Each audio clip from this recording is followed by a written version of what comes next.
आज की है कहानी हमारे जीवन में आई मुश्किलों पर है। इस कहानी में हम बुद्ध के अनुसार जानेंगे कि यह मुश्किलें हमारे जीवन में कैसे और क्यों आती हैं। इससे पहले आप कहानी में खो न जाएं, तो चैनल को सब्सक्राइब और वीडियो को लाइक ज़रूर करें। प्राचीन काल की बात है, मगध नाम का एक राज्य था। वह राज्य बहुत ही संपन्न था। राज्य में एक सोनपुर नाम का गांव था, जहां के लोग अपना सारा काम दिन में किया करते थे, लेकिन रात होते ही सारे लोग अपने घर के अंदर चले जाते और कोई भी रात के समय अपने घर से बाहर नहीं निकलता था। उनके ऐसा करने का कारण उनके अंदर का खौफ था, जिसके कारण वह बाहर आने की हिम्मत नहीं जुटा पाते थे। उसका कारण था उंगली माल। वह बहुत ही खतरनाक डाकू था। वह मगध के जंगल में रहता था। जो भी राहगीर उस जंगल के रास्ते से जाता था, वह उन लोगों को लूट कर मार देता था। वह लोगों के बीच डर बनाए रखने के लिए मरे हुए व्यक्ति की उंगलियां काटकर उसकी माला बनाकर पहनता था, जिस कारण उसे उंगली माल कहते थे। एक दिन गौतम बुद्ध मगध से गुजर रहे थे। वहां के लोगों ने उन्हें देखा, उनका खूब आदर किया।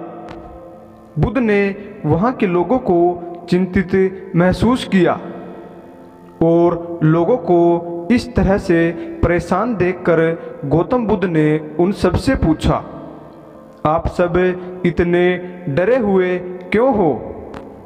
वहाँ के लोगों ने कहा, यहाँ एक उंगली माल नाम का डाकू रहता है। वह लोगों को मार देता है। उसके कारण लोग बहुत डरे हुए हैं।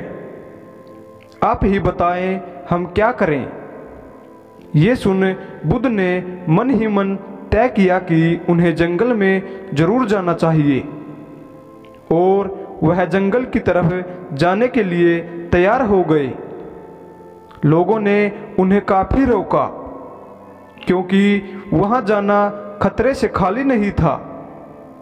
लेकिन बुद्ध अपने शांत स्वभाव से जंगल की तरफ चल पड़े। तभी उन्हें पीछे से एक आवाज सुनाई दी, रुक जा, कहाँ जा रहा है? बुद्ध ने आवाज सुनकर जानकर अनदेखा कर दिया। उसने फिर से आवाज लगाई, मैं कहता हूं ठहर जा।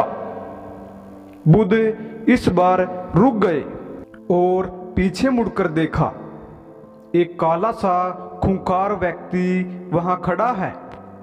लंबा चौड़ा उसका शरीर, लंबे लंबे बाल और एकदम काला रंग, बड़े बड़े नाखून, लाल लाल आंखें और हाथ में तलवार लिए हुए बुद्ध को घूर रहा था। उसके गले में उंगलियों की माला लटक रही थी। वह बहुत भयानक लग रहा था। उसे देख बुद्ध ने एकदम विनम्रता से कहा, मैं तो रुक गया, तुम कब रुकोगे? तुम अपनी यह हिंसा कब बंद करोगे? जिस उंगली माल को देख सब लोग डर के मारे कांपने लगते हैं, बुद्ध उसके सामने एकदम आराम से खड़े थे। उंगली माल ने पूछा, हे सन्यासी, तुम्हें डर नहीं लगता?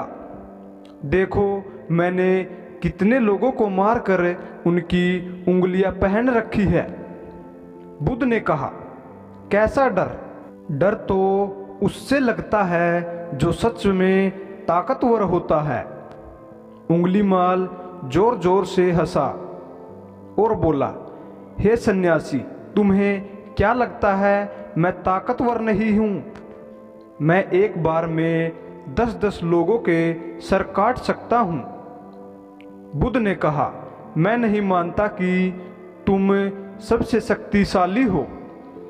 यह सुन उंगली माल जोर से हंसने लगा और बोला, अच्छा, अगर ऐसी बात है तो तुम ही बताओ कि मैं ऐसा क्या करूं जिससे तुम मान जाओगे।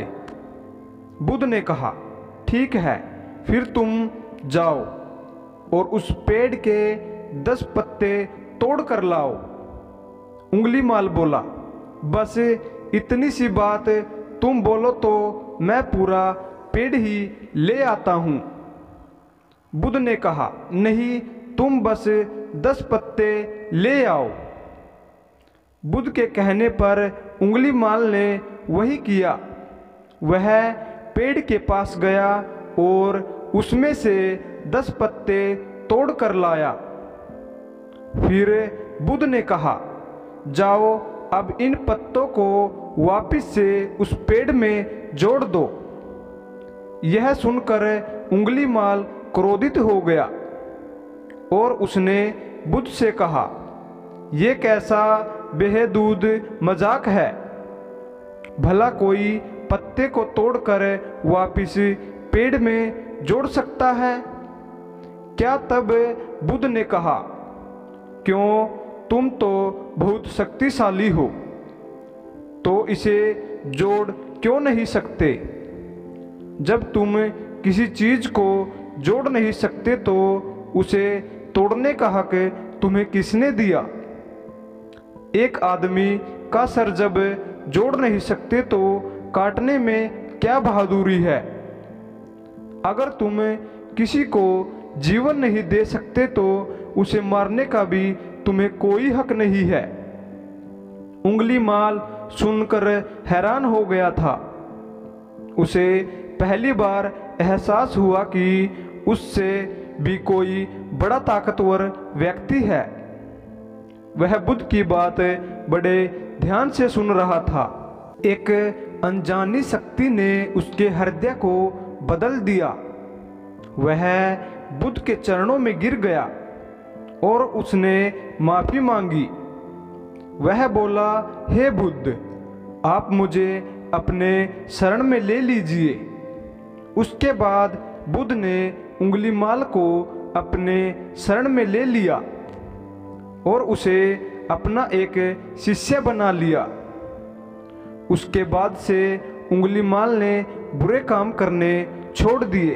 अंत हमारी लाइफ में भी कुछ ऐसी ही इंसान की समस्या होती है जिसे देख हमें लगता है वह कभी बदल नहीं सकते। हम उनसे डर कर दूर भागने लगते हैं। हमें लगता है कि हम उनका सामना नहीं कर सकते क्योंकि हमें ऐसा लगने लगता है कि इसका कोई हल नहीं है। पर ऐसा नहीं होता। वास्तव में उसका हल जरूर है। यदि हम शांत दिमाग, निडरता के साथ किसी भी चीज का सामना करें तो उसे निजात पाया जा सकता है, उसे हरा कर जीता जा सकता है। आज की इस कहानी से आपको क्या सीख मिली? कमेंट में जरूर बताएं।